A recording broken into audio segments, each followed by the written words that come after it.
Hello and welcome back to my channel, and thanks for rejoining me with my Sandbox adventures.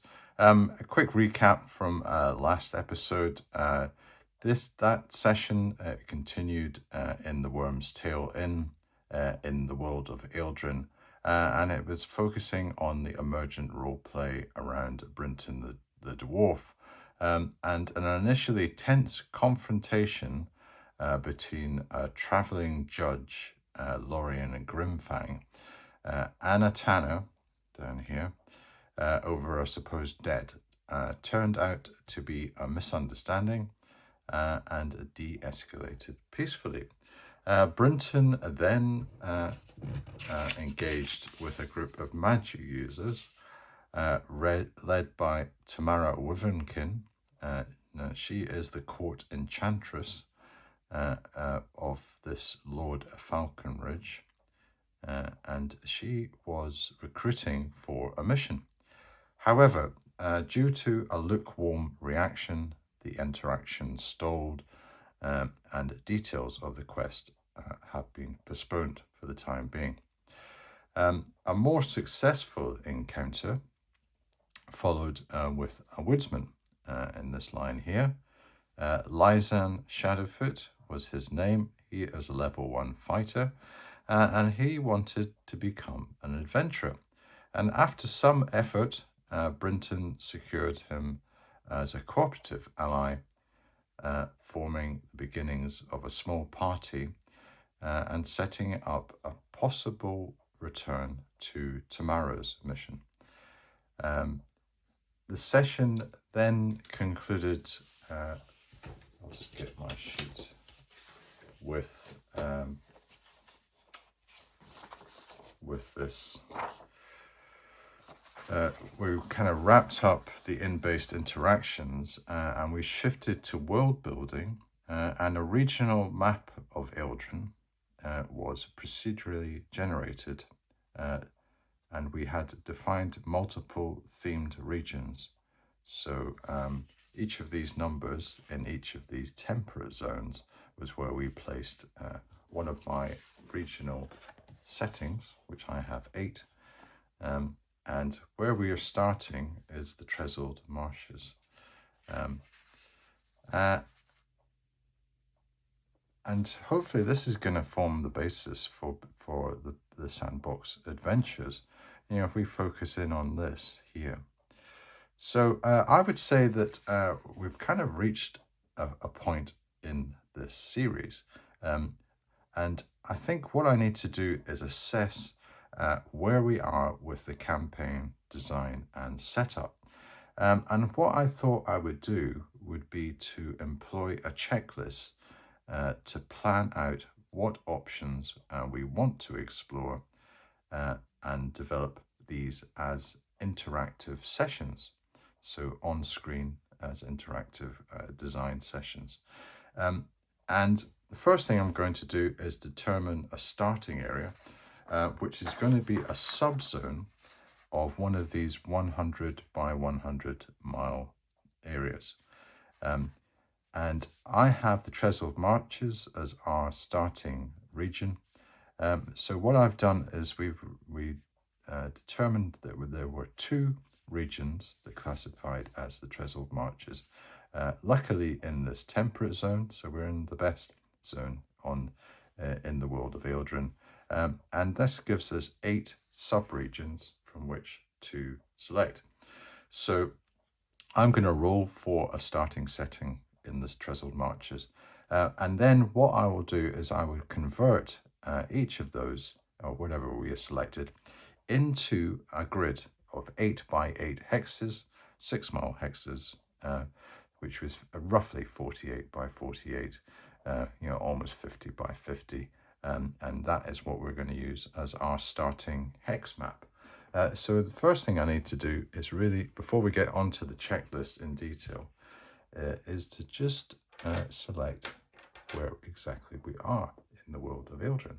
So I will use my D8, and we are in region 3. So we are here. I'll just put some hatching in. So this is a coastal point because this is a sea. The sea comes in from the Arctic into the subarctic, and it must be on the northernmost coast of the Chesil Marches. So we are within this region. We're probably going to be placed near the middle. So say we are about here. Okay, so that is the first thing done in the world building. I have got exact location, and as I said, I will transfer that onto an 8x8 hex map. So what should we do next? Let's get on with my checklist, and I do have some notes that I'm just going to run through to give you what I've jotted down as the points that I want to take forward in this campaign and develop as these interactive sessions on camera. So checklist points. The information we've generated so far is the core data for the campaign, with a focus on our specific area to begin with.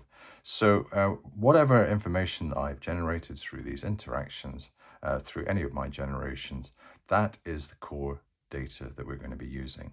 And I want to zero in on creating a developed setting for our adventures and quests to operate within, and establish a rich, deep, and personalized place we feel invested in as players. So as a solo player, I want to really develop this zoomed in setting, this 48 by 48 mile setting, and even smaller, just the environment around our village just to begin with. We become very familiar with it. We become quite immersed in its general lore, its general society, its culture, etc., etc. And first item that I have on my checklist is to do with setting development. And this would be the world map. So we do have our world map. And what I need to do is I need to name the regions. So we've established these 8 different regions in this world map and determine some specific features and characteristics of the regions, which would probably be things like their local geography, whether they're mountainous or forested, whether they are desert, that type of thing. And also a high-level timeline and lore development. And I could employ some of the mechanics that I was using in. If you've watched my BX campaign, I have a barony that we are invested in as the setting. And I had a couple of interactive sessions where I created my barony setting. So I could use similar mechanics to flesh out this as well. And I've already alluded to this, but commence a hex map design and generation for the selected subzone. So that is our 48 by 48, 8 by 8 hex map. And I'll give you a timeline of when I think I should be doing that over the next few sessions. I want to establish a game infrastructure, with an evolution and progression mechanic so that I can track time as we go forward. So I'll probably have install a diary and have a diary system. A time recognition mechanic for our Worm's Tail Inn and immediate settings. So some of the churn that's going to happen in this inn, new adventures appearing, that type of thing. Quite similar, but maybe not as detailed as the one I have for my AD&D campaign. But almost like a kind of Green Dragon light version for this. And also have a means of monitoring local events, threats, and factions. And again, a development session to do that, which I always think is good fun. And certainly the factions always brings quite a bit of interest. Hopefully, if you stick around, I'm going to be doing a bit of a village design towards the end of this episode. And we might actually tease out some factions there too. But certainly for the overall setting, I want to develop some factions. Also, the NPCs that we've been generating so far, we've got some quite rich individuals that we've created, and I want to track these NPCs and every character created in game and we will play a part in the ongoing narrative. So any of these individuals, like Shadowfoot, obviously, because he's become allied to us, but Dorian Runehart and Briar Moonwhisper, Lorien Grimfang, Jessamine Shadowfoot, Tamara Wivenkin, and Gareth Stonemarch. And who's to say Fenris Holloway, the mapper, these individuals, plus these others like the Elven Jeweler that we haven't had an interaction with, the Captain of the Watch, maybe even the mistaken identity, Tanner, they will have roles to play in this. And I want to try to use and recycle as many of the things I create through this interactive process as I can, just to get immersion in this setting. Also, the adventure options that we generated. So we had one with Dorian Runehart and Briar Moonwhisper, and we also had a tantalizing disclosure of an undisclosed mission for Tamara Wivenkin. They are two potential adventures, and I want to keep them as live threads and progress these as required. And also the adventure locations, to place these on the map and have traditional dungeon delving. So rules to support that. But also, that's all fine and dandy, and it sounds good, and that's what you'd expect in a campaign. But I actually wanted some new aspects introduced in parallel to our dungeon adventuring. And the first one I want to allude to is hex crawling and exploration. And I would say that I'm guilty as charged, my lord. I lack this type of activity in my previous campaigns, and I feel that I need to expand on this. I did mention this in my BX campaign recently, that I felt there was a bit of a gap in the market for hex exploration on my channel, and I want to maybe use my Sandbox adventures as the flagship, almost like the pathfinder for that particular activity. And we do have the tantalizing prospect of this mapper, Fenris Holloway, who is currently quiet in the corner. And I thought, well, why not have a mapper alliance option? And the leader of this area, and we're going to have it as this Lord, who is it, Lord Falconridge. He might need some of the local area mapped and explored, and we could have an alliance with the mapper and then have a mini hex adventure with this mapper to explore one hex in detail. So you will recall that we've got this 8x8, so we'd have a 6-mile hex, and we could explore that in detail. And what I could do would be to introduce some detailed exploration mechanics to derive special features and further occupants. So if we spend a good session investigating a particular hex, I have maybe some mechanics that I can tease out just what is potentially hidden there. And we might come up with nothing, and we have to move on to another hex. That are the vagaries of exploration, but there might be some quite tantalizing items and features to discover that I can generate with my tables. And I do have a lot of them already in almost like in cold storage waiting, because I had them set up for my AD&D campaign. And I thought, well, what I could do is export some of those ideas to this and use it in effectively an OD&D setting. I want to establish a rich and diverse local area with places of interest and mystery and developed NPCs. So that by doing this, hopefully I can create an enriched and quite immersive local setting. And with one important proviso that I maintain, credibility. It sounds as though it's not just contrived, it is a logical progression of the dice rolls and my interpretation of them. So, hex crawling and exploration, big feature of this campaign. coming to an episode near you soon. And also the second strand that is probably going to be of interest to some of my subscribers that have already mentioned that I should get involved in this more. And that is domain play, resource management, and mass combat. And the first thing I need to do in this is the development of the village that we are located in at the start, and give it some local color and adventure potential. And that's what I plan to do for the remainder of this session once I've gone through my checklist. But what else are we going to do on the domain? In addition, adapting this village to enable play at the domain level. And how can I do that? Well, I can make it associated with a fortified stronghold. So I will generate in tandem with this village and have placed alongside it a fortified stronghold.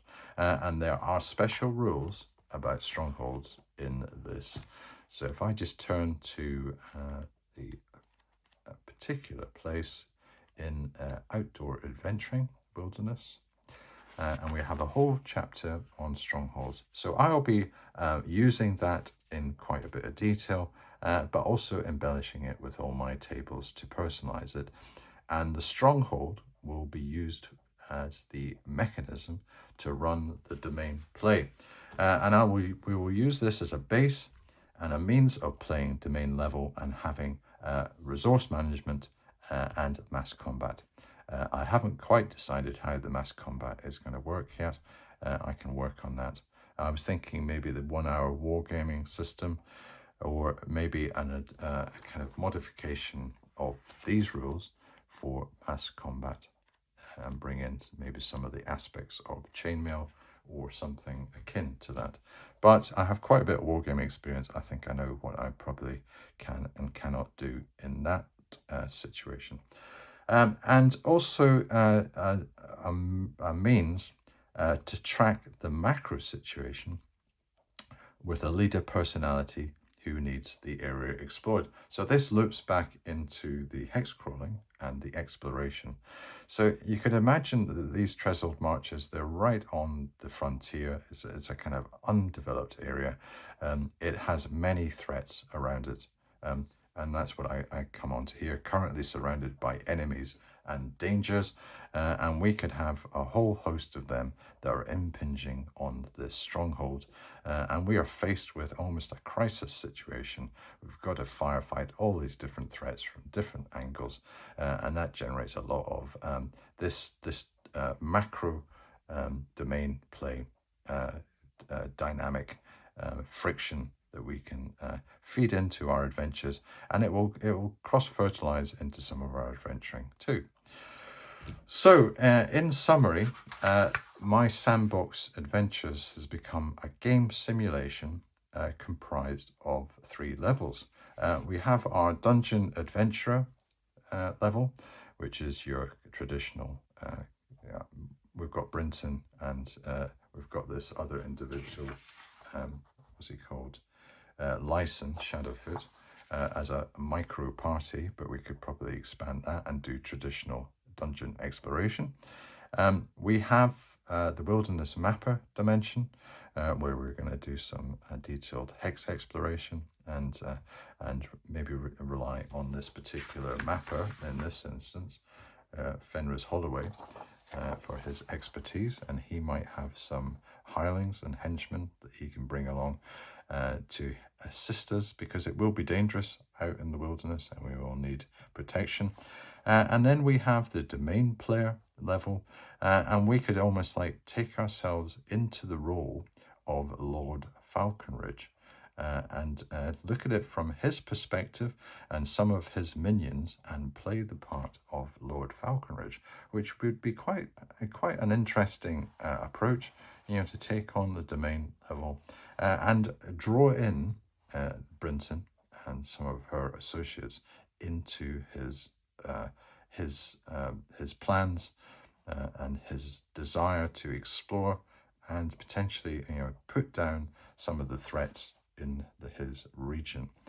So I think it could be quite an interesting, and you almost like keep it in a closed loop, this particular zone, this area, and almost like design it to death so that we can draw out all the adventure potential in it and have a feel of embedded in that area and have some interesting NPCs and characters that we can deal with regularly and we feel comfortable with. So, looking on to how I'm going to be doing this on the episodes. So for the next several episodes, we will proceed with a world creation phase in parallel with our adventuring and our setting interactions. So I'm not stopping the role playing, that will continue, but I have 3 specific things I want to be doing. Village setup, which I am going to be coming to now, the stronghold design, which we'll have as for the next episode, and surrounding hex discovery, which we could probably commence in the next episode, if not the third. And I will integrate these 2 steps in the next episode, and I will lead into the surrounding hex discovery, which is detailed hex discovery. So the 6 hexes round about our starting hex, I will flesh them out, and also our starting hex, we will determine if there are any other things else in that particular hex that are of interest to our immediate village and our immediate stronghold. Okay, I've done the checklist. Let us move on to the next phase, which I have called village generation. What do we know about our village so far? Well, we know we do have this inn, the Worm's Tail. It is a prosperous inn, a small village inn with a safe reputation. Now, the size of the villages in Delving Deeper, by default, first edition OD&D, were 100 to 400. So I think I'm going to go for the upper limit of the population being 400. So that is my first decision, and I've just decided to take that decision. So we have 400 souls in this village. The stronghold, now they are generally 3d 6 times 10. But I've decided that we're going to have a minimum of 120 to 180. So what I'm going to do is I'm just going to roll a d6. In fact, it'll probably be 130 to 180. I'm just going to roll a d6 and add that. So we're going to have 150 in the stronghold. So when I come to create my stronghold in the next episode, we will have 150. So in total, we're going to have 550 in this overall settlement. And Lord Falconridge, we have already decided, because when we were generating Tamara Wivenkin, the court enchantress, she had a few options. We could have had her as representing a council of wizards. I can't remember what the other one was. And the third one was that she was an enchantress of a local magnate. And by default, because I've decided now to go for this domain approach and have a stronghold, this Lord Falconridge, who we named at that point, has become the default local magnate, i.e. the stronghold commander, and Tamara Wivenkin will be a part of his retinue. So she is his court enchantress, and she must have been doing some recruitment on his behalf in the Worm's Tail, and that must be now establishing and cementing its reputation as a location for adventurers to seek employment from Lord Falconridge and his associates. So that has been decided. We have a leader, and I will flesh out a lot of that information in the next episode. Why don't we select a name of our village that we're going to use? And I have this table, and I have a prefix and a suffix. And I'm going to have maybe three shots at this to generate, because I would like a good name, and I don't want to just take anything. So we'll decide best of 3 just to begin with. So what are we going to have as a prefix? We've got stone and a suffix, Stoneford. Okay, well that could represent that we've got this bridge or something like that, the Stoneford. It's straddling this river. Maybe it's a treacherous river leading towards the sea, the inland sea. What about the second one? We've got high and the suffix 6, Vale, high Vale. Yeah, gives a kind of almost impression that it is high in, maybe in a some sort of U-shaped valley, and it is high up in that valley. That could be that could work. What about our last option? We've got stone again, so we're not going to go for that. We'll go for something else. 7, black. Black. Are we going to get the Black Moor? That is the question. We get a 4, black gate. Okay, well, I think all three of them have got black gate. I think all three of them have got something going for them. Black Gate could almost be the name of the stronghold, couldn't it? Black Gate. But I really can't choose between them. I think High Vale works. I think Stoneford works. Blackgate, yeah, let's just do a 1d3 and decide that way. So we're going to go for High Vale.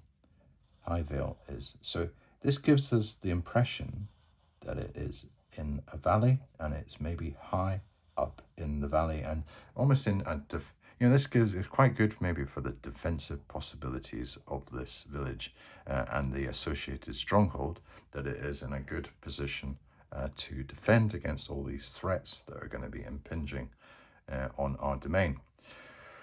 I have some tables that I'm going to use to generate a bit more detail about our village of High Vale. 400 souls.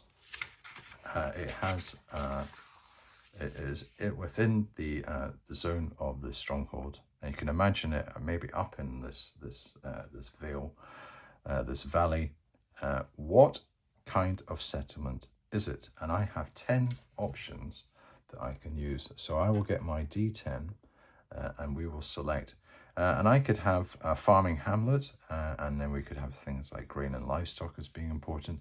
It could be a mining village, and we could have either iron or silver or stone as being the outputs. A logging settlement, timber and hunters. A river crossing village, a ferry or bridge tolls.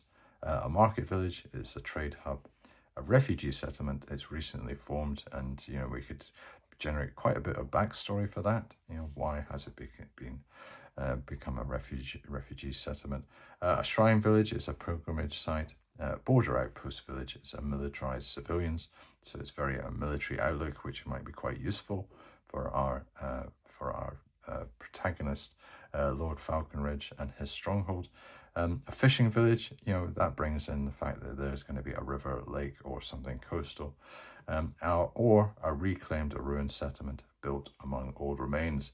I have that in my current AD&D campaign of the site of Marchton, which is built on a ruin. It has potential, some real adventure possibilities from the actual catacombs and the dungeons in that. So what's it going to be? Let us roll. And we get an 8. So border outpost and militarized civilians. So that is music to Lord Falconridge's ears.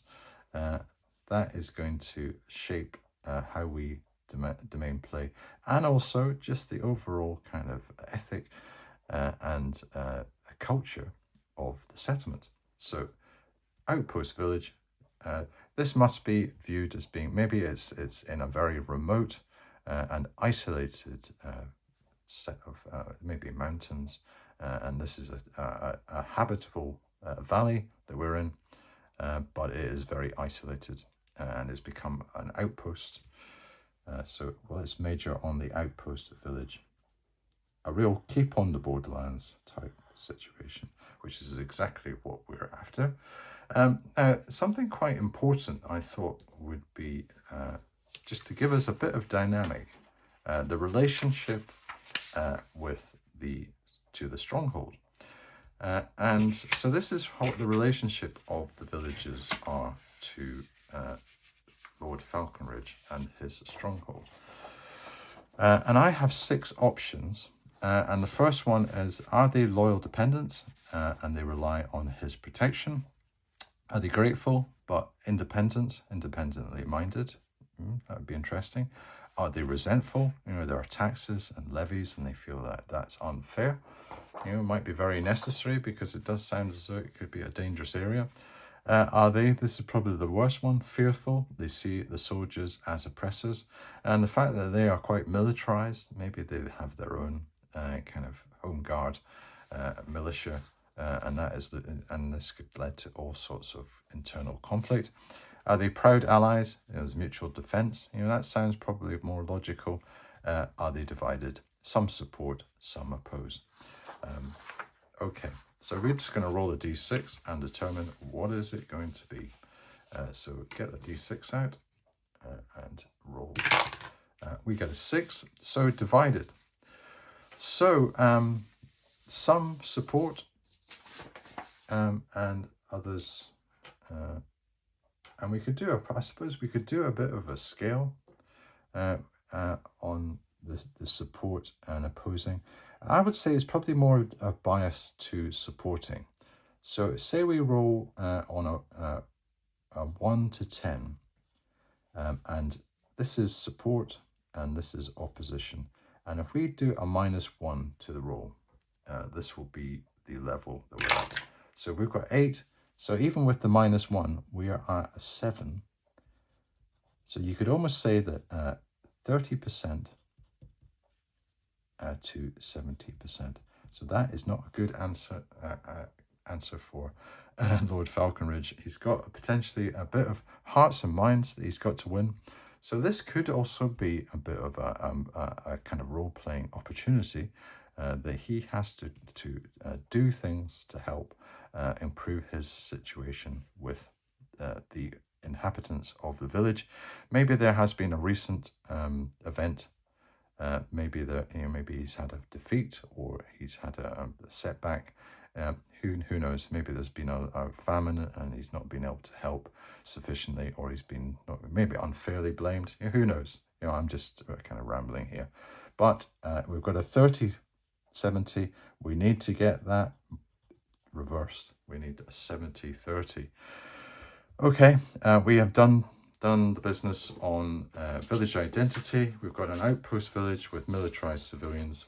We have some divided residents. Some of them are happy, a minority. Majority, for some reason, are not too happy with their situation and the fact that they have presence of this stronghold.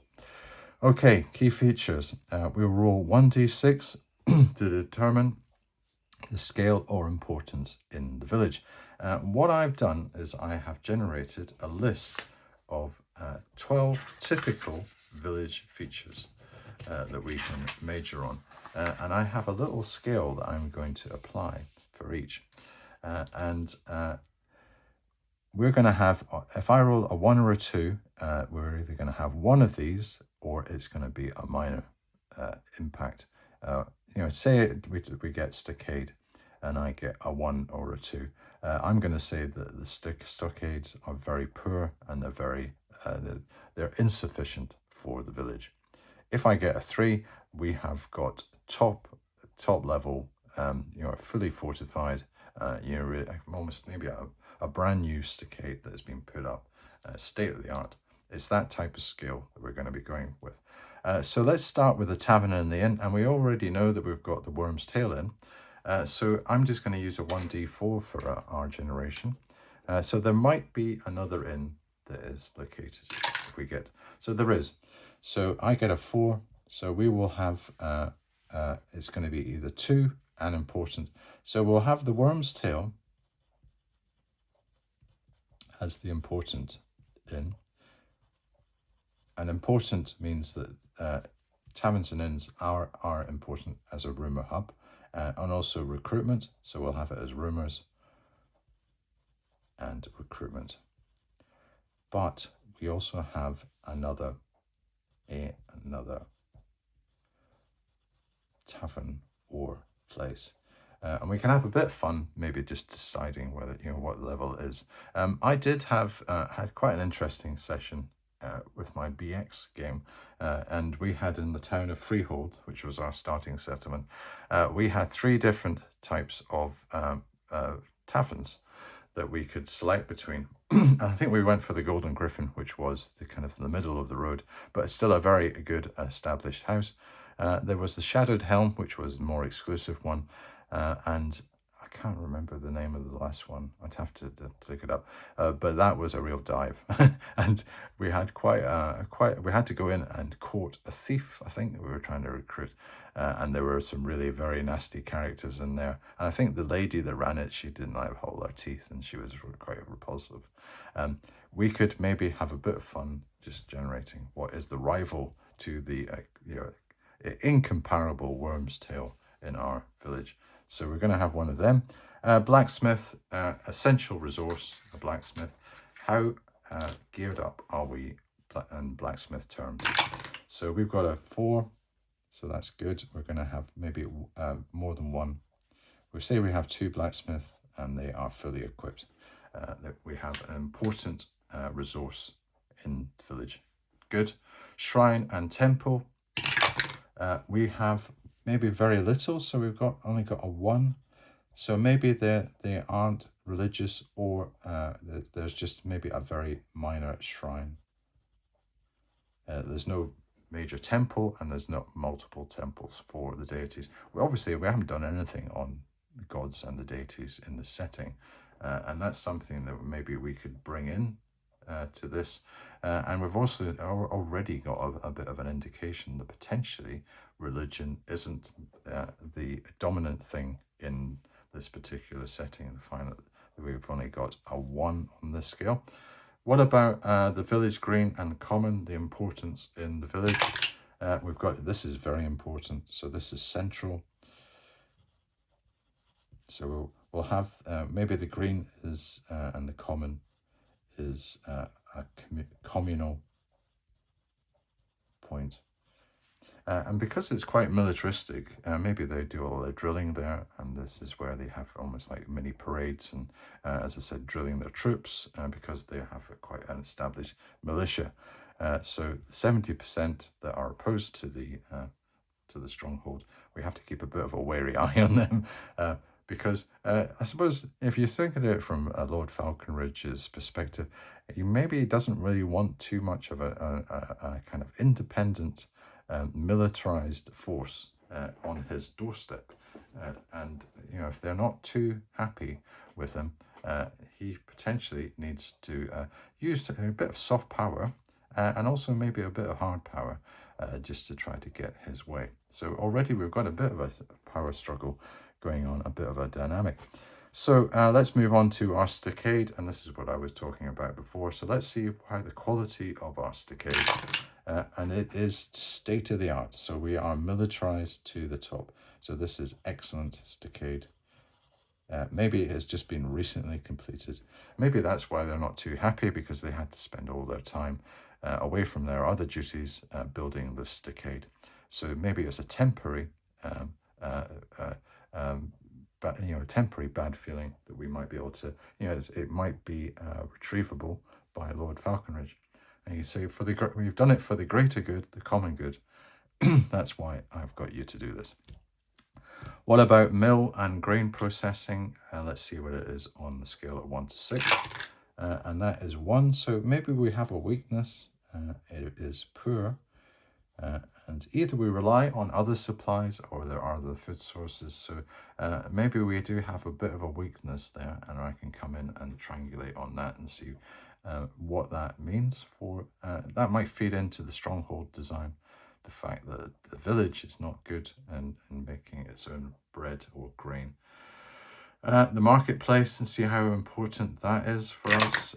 We've got a 2, so again, it's not. It's either not functioning effectively, or it isn't viewed as a major economic component of the place. So maybe the people are involved in non-market or non-trading type pursuits.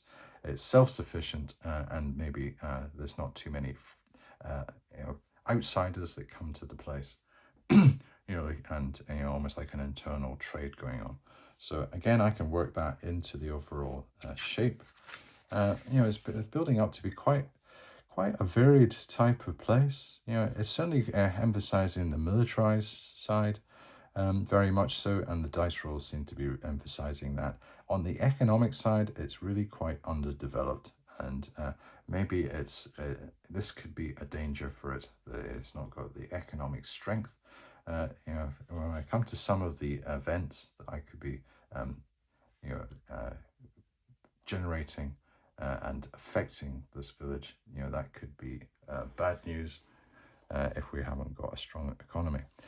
Watch posts, how many of them have we got? And I suppose this would be expecting it to be quite high if our stockade's good. No, we've only got one watch post, and that's probably at the gate. So maybe what they've done is they've decided that because we've got the stronghold, we've got this amazing stockade, we only need one major fortified gate, and that is what we're going to do. We don't need multiple watch posts roundabout.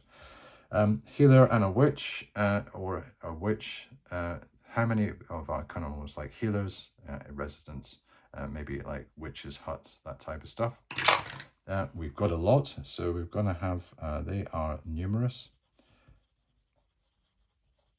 So we could have witches and healers. So we do have a lot of, not only clerical, I suppose, with having a shrine and a temple, but we have numerous healers and witches. So maybe the medical side, getting for the residents, is going to be quite available, those type of services. An abandoned building, this is our famous haunted house. Are we going to have any abandoned buildings in this place? And I will roll a 1, so we've only got we've got 1 or minor, so we might not even have any, so I'll have to maybe roll for that when we come to the actual detail. When I actually replay this back at the start of the next episode, I'll make a decision on that. Public buildings, a manor house and a steward's quarters. Let us roll. We've got a 2, so we do have 1, but it's not major. So maybe the stronghold takes precedence on that. We might have one of his deputies that's billeted in the village, staying in one of the buildings. Hidden underground, tunnels, cellars, and ruins. Yes. What fantasy village would be complete without that? Let us see how important that is in the setting. We got a 4, so yes, that is going to be important. So we will have some form of underground, whether it's legitimate and it is being utilized by the village, or is it being hidden away and is full of danger. We could generate that right now. So I would say, let us say 1 to 3, it's legit, and 4 to 6, it's dangerous. So it is dangerous. So we have seen it there. We have some dangerous ruins underneath this village. Great. All right. As has done the key features, we've generated what the overall shape and what the place is like. What is its major landmarks? How important they are. We do get I suppose a picture of quite a well stockaded, quite well defended, but maybe economically weak settlement. I've also decided to generate some notable PCs. So these will be present unless I roll a 1 on a d6. And what I will do is I will generate them in more detail and give them names and personalities. And they will feature as part of the complement of NPCs that we have in our particular game. So we're going to have a village elder unless I get a 1. So yes, and they're going to be wise or stubborn. So 1 to 3, they are wise. They are wise. So I'll underline that. Good wise village elder. An ambitious youth, he wants to leave or rise, unless we have a 1. So we don't have that. So we do not have an ambitious youth. Get rid of that. Suspicious outsider. Yes. So that could be quite interesting for us to see whether they are for or against. A devout priest or priestess.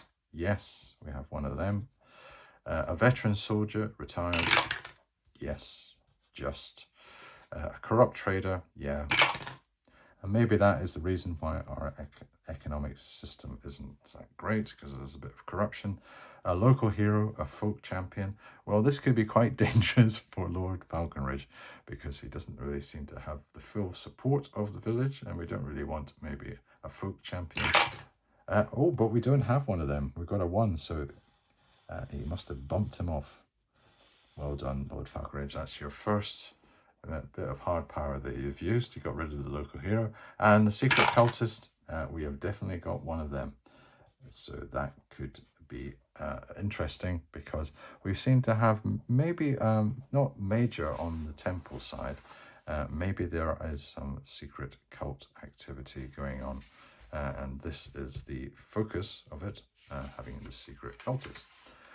Okay, so where are we in our... the last thing, actually, before we move on to some of the more traditional things that I do with a village design, is what I call hidden nature.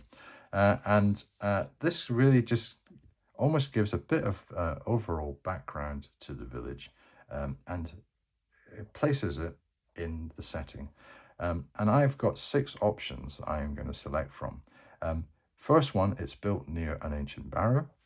The second one, there is a secret smuggling operation that is happening right on our doorstep. The third, cult influence growing. 4, an enchanted site nearby. 5, cursed bloodline among villagers. Oh dear. Forgotten battlefield underneath. So one of these is going to be a feature and is hidden away either underneath or close to the village in its history. What is it going to be? It's built near an ancient barrow. So we have right on our doorstep. And does this have something to do with the ruins, the catacombs underneath the village? Could do, or maybe it is just we do have right on our doorstep a place of mystery that is going to be very close. So again, I can build that in an ancient barrow that is nearby. Other aspects, the population is majority human with significant non-human minorities, and I will roll my 1d20 to find out what is the minority. And we have 12%. So say it is 10% is non-human. And because I thought I'm going to make this a bit more of an exotic kind of fantasy world, these non-humans could be all sorts of different races, not just your standard elves, dwarves, and halflings. We could have other, obviously, things like centaurs, that type of thing. Creatures that aren't necessarily hostile and antagonistic to humans. I could say they are present in here. And we could have up to 10%. So that's going to be at least 40 in the population. Different story maybe for the stronghold, because I have different tables I am going to use to generate the complements on that, and that might include some non-humans too. We're going to generate the characteristics of the settlement and the culture of its citizens using the tables in my Dungeon Master's Guide. And anybody that have seen my episodes for AD&D, and also I think I used it for my Appendix A adventures. I use some of the non-player character tables and I transport them into the context of a village and treat the village as a personality and give it its culture by using these tables. And I can use it for things like alignment, wealth, just its general appearance and the culture of the citizens. And I look at things like disposition, materiality, honesty, piety, and energy. And that's what I'm going to do now. So I'm just going to get my Dungeon Master's Guide, and here he is. The Grand Dungeon Master's Guide makes its appearance for my Sandbox adventures. And if we go to right to the end, I have these tables in this version that I have right at the back. In fact, here they are here. So the first thing we're going to do is, according to my checklist, I'll just get it out, we are going to alignment. And this is going to be lawful on a 1 to 3, and any deviation from lawful standard represents a separatist minority element. So everyone is going to be lawful, but are we going to have a separatist? So on a 4 to 6, we will have separatists. So yes, we have a separatist. So I'll make a note. We have a minority, and they will probably be chaotic. So I'm just going to assume that they are chaos. So there is a minority, dangerous. So this is probably got something to do with that secret cultist, and he is the agent. This is always the case in fantasy villages and whatever. You're always going to have your deviants. Wealth, which determines the availability of equipment and services. So find my wealth table, possessions or wealth, and we will roll a d10 for that. And this will establish how wealthy this place is. So I've got a d10 there. So we've got an 8. It's above average, so that's good. So it's got a lot of resources. So wealth, it's above 8, above average. So maybe the local stronghold is injecting a lot of wealth in. Maybe we are extracting a lot of wealth from the local area. We are either looting or going into places of mystery and taking out some treasures. And this is buoying the local economy. Maybe there are more adventurers coming, is generating economic activity. Maybe there are some rare resources that are out in some of the hexes roundabout that we are exploiting. So there could be some mining activity, or maybe foresting, that type of thing, or even potentially some bountiful fishing, whatever. It does seem to be generating some economic gain. And we could also surmise some of the things that are going to be appearing in some of the other roles, and with some of maybe the the nature of this economic activity. So appearance general, and this gives us an idea of just what the place actually looks like, just from a point of view. And I will obviously some of these are designed for personal appearance, but I will modify them for a settlement. And I get a 1. So dirty. So it's dirty. So yes. So gotta have maybe a think about what that means. It just means maybe it's had a lot of activity recently with the building of the stockade. And everything's a bit kind of jumbled up, and maybe there's a lot of debris sitting around. I'm not saying that the people are actually dirty and whatever, but maybe just the appearance. Potentially even it's been attacked, and they haven't really cleaned up afterwards. Maybe some burnt buildings, that type of stuff. Yeah, read it into it as you wish. We can now move on to the culture of our citizens. And the first thing we're going to do is look at their disposition. And we will roll 1d10 for that.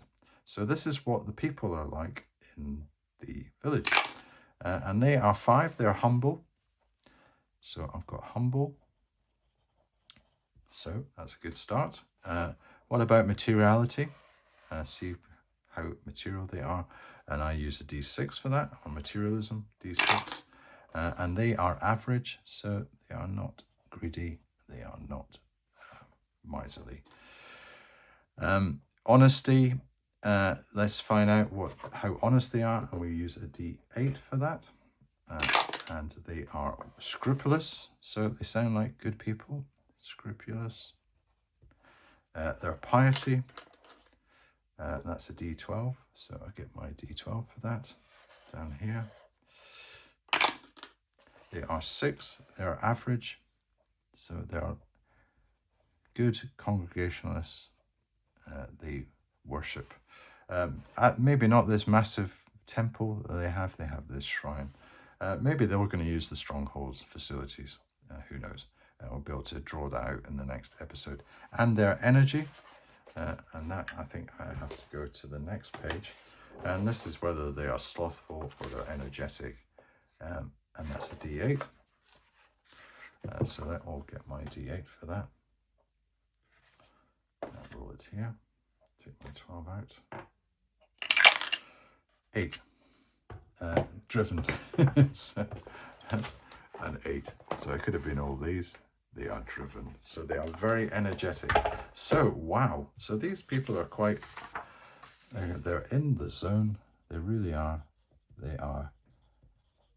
So they are very motivated. They could make some fantastic militia warrior type individuals. The only downside is that they're not really 100% with the stronghold, but that could be worked on. That could be part of the role playing that we do. Interests. What are they known for? And this, I used this table here, D12 and a D6. So let us roll on that. Are they going to be known for their cuisine or something like that? Get my D12. Let's roll. That is going to be 6 plus 12 is 18. Collector. So let's find out. We'll use a D12. 5. Armor. Right. Well, we did say that they were major in the blacksmith side, so maybe they do. They are noted for their armor and the quality of the armor that they generate, and that could be good news for our equipping. So we're known for our armor, maybe the quality, the type. Maybe it's light and it's flexible. It could be even made of some rare ore that we're utilizing, and that could be a reason for maybe our economic success. The fact that we are quite wealthy, and we're exporting these items, and we also utilize some rare ore that is very valuable, and this feeds into the quality of the armor, but also the resale value that we can apply. Okay, so you can see how that all fits together. Final thing I need to do with my village is local events, and there will be 3 events impacting the domain, and we can determine the severity with a D6, 1 to 2 minor, 3 to 4 significant, and 5 to 6 critical. And I have my D20 events table, and what I'm going to do is I'm going to roll 3 of them, and I'm going to classify whether they are minor, significant, or critical. So this will be the last die rolling. I know that the episode has been going on quite a bit, so it will be coming to a close soon. So let's find out what the first event is that is happening in the domain, in this village, in the stronghold. We've got a 13. So we've got flooding. And how important is the flooding? It is very critical. So we've got some critical, so I'll put that there, and that is a 5 critical flooding. So that could be a reason why it's so dirty. Maybe we've had flooding, and this is the remnants of all that flooding damage. Also, is flooding still a danger? I can build that into what we're going to be doing with the stronghold in the next episode. So that's serious, because we could have the potential that flooding is going to be an ongoing threat, if it hasn't already been, to the settlement. What have we got as our next event? We've got a 10 and a 10, corruption and corrupt officials. Oh dear, one of the worst ones. So what's this going to be? It's a 6. It's critical. So there is corruption. There are some corrupt officials. We're going to have our work cut out for us as this Lord Falconridge. And not only has he got a local population, which is a bit against him, but he has corruption and corrupt officials. Are they going to be in the stronghold? Are they going to be in the village? Are they going to be restricted to one or the other? He has a job to do with all the flooding that's going on. What about anything else that we can add on to his pains? What about a 16? And we've got dungeon discovered. Adventurers flock to town. Yes. Yeah. Let's see how important this is. We've got a 2, so it is minor. So maybe it is a small dungeon has been found. And so there's not maybe too many adventurers. We've got some pretty low key. So we can have another place of mystery that I can build in, but it's not going to be like a mega dungeon. It's going to be, could be even something to do with those barrows and the fact that we've found some form of dungeon, or something to do with the catacombs in the village itself. Yeah, if it had been an all singing and all dancing, we could have just said we had a mega complex nearby, but we don't. There will be probably some more adventures, and I can build that into the churn tables that I do for the Worm's Tail. But that is interesting. We've got that. So we've got dungeon discovered, adventurers flock to town.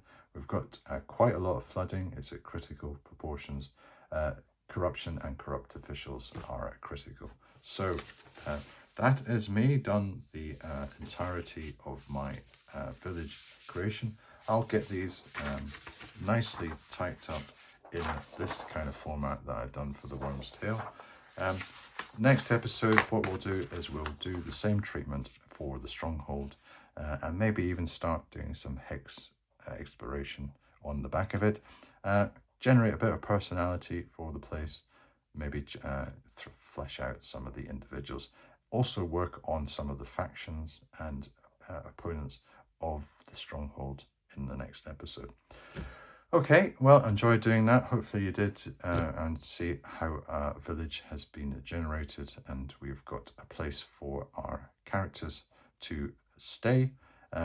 Stronghold might be more of an opportunity for us to find more opportunities for our adventurers in the next episode, and I'm looking forward to generating that with you next time. So thank you very much for watching, and I'll see you next time.